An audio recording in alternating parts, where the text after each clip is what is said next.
So we start the second part of the Tiger King now. In the first part, we have read about his birth and the incidents related to birth. Now, how he grew up and what are the incidents that place after that, or whether he became a very noble person. Did he kill or the time? We'll come to know about it from the second part. So let's see what is said here. Crown Prince Jangjang Bahadur grew taller and stronger day by day. No other miracle marked his childhood days apart from the event already described. So we find out that the Crown Prince Jangjang grew taller and stronger as the days passed by. There are no other miracles in his childhood. So you see, this is a very satirical statement here. You see, these lines will make you laugh even. The boy drank the milk of an English cow, was brought up by an English nanny, tutored in English by an Englishman. So nothing but English films, exactly as the crown princess of all the other Indian states did. When he came of age at 20, the state, which had been with the coat of words until then, came into his hands. Now, the very first paragraph you see, British India, colonial India, where the princes and kings were under the stooge of British, and they're like slaves. They lost their originality and they considered everything English as superior. Just like them, Jangjang Bahadur also followed the same trend. So we have come across one term, coat of words. Basically, the opposite to guardian is ward, W-A-R-D word. Okay, the coat of words was a legal body created by the East India Company. You have to know about that also. It was a legal body created by the East India Company. Its purpose was to protect heirs and their estates when their heir was deemed to be a minor, therefore incapable of acting independently.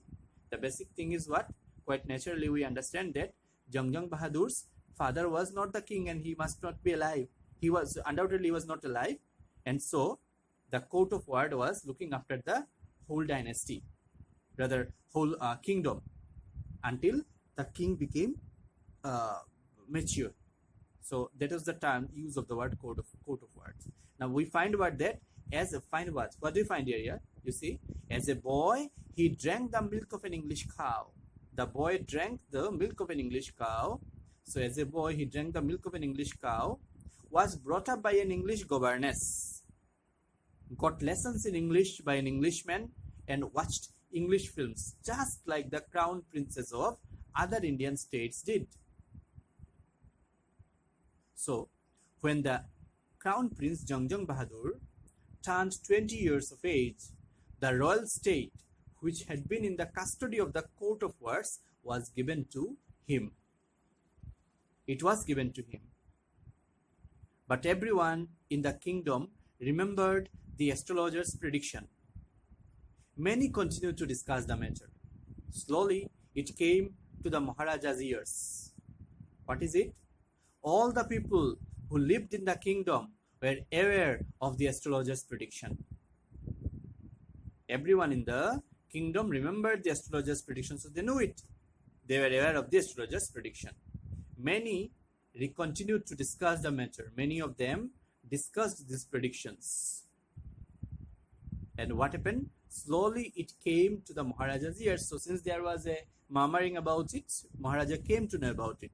So one day, King Jangjang Bahadur came to know of it. Now what was it? Let us see. What was it?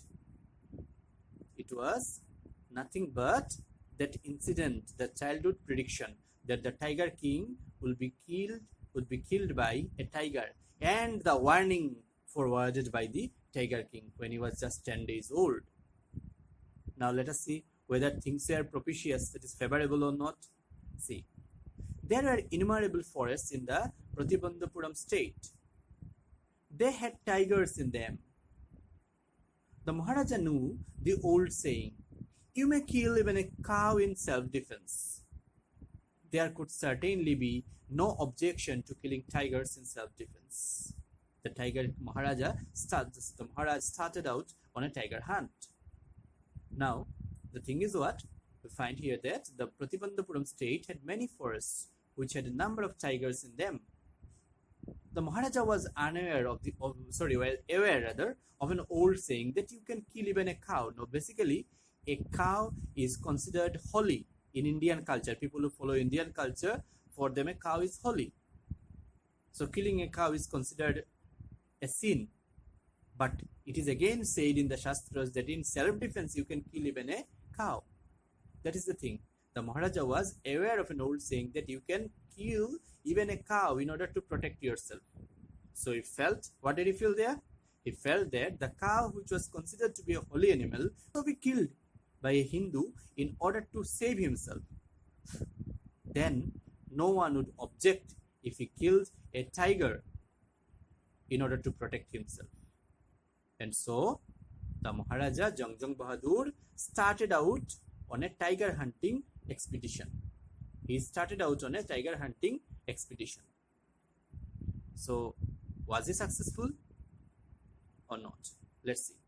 The Maharaja was thrilled beyond measure when he killed his first tiger. He sent for the state astrologer and showed him the dead beast. He was very excited. He was very excited when he killed the first tiger. He was thrilled beyond measure. That means what? He was very excited when he killed the first tiger. He called for the state astrologer and showed him the dead tiger. Because the state astrologer, earlier the chief astrologer said what? That the tiger king would be killed by a tiger. But what happened? Here, just the opposite had taken place. He killed the tiger. And so he was excited when he killed the first tiger, and so he called for the state astrologer and showed him the dead tiger. What do you say now? He demanded. Your Majesty may kill 99 tigers in exactly the same manner. But the astrologer drawled. But what? Speak without fear. But you must be very careful with the 100th tiger. What if the 100th tiger were also killed? So you see what happened there. You can see that the tiger king asked the astrologer for his comments, and the astrologer replied that the tiger king could kill 99 tigers in exactly the same way as he had killed the first one, and he stopped speaking.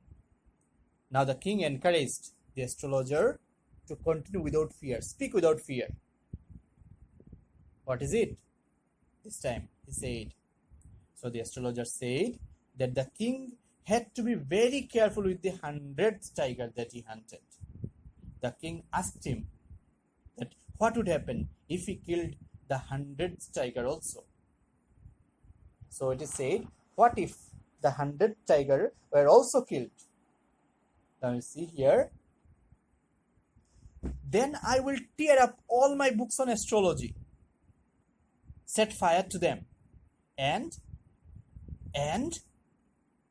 I shall cut off my tuft, crop my hair short, and become an insurance agent. The astrologer finished on an incoherent note. Now, what happened? We find two words there. I shall cut off my tuft. Tuft, you know? Chutki, as you know the word. Okay, it's like a bunch or collection of threads or grass or hair, etc., held or growing together at the base. So on head, in case of him, it's like my tuft means what? That you may say like thread of hair kept as a bunch. You must have seen on sannyasis and many people, monks and all. So tuft. And incoherent means something a little bit confused or unclear. Okay, so what happened? The astrologer on being made, you can say like on being given a fearless situation and all, the astrologer continued and he replied that he would, if the tiger king would become successful in killing the 100th tiger, then what would happen? The astrologer replied that he would tear all his books of astrology and set them on fire. He continued that he shall cut off his tuft, a sign of he being auspicious, he being holy, he being one practicing holy things and following the scriptures. So he said, I shall cut off my hair, tuft, and would change my profession from an astrologer to an insurance agent, as he would not remain a good astrologer any longer. So have you understood the third part? Sorry, part 2. Have you understood part 2? Yes, sir. Yes, sir.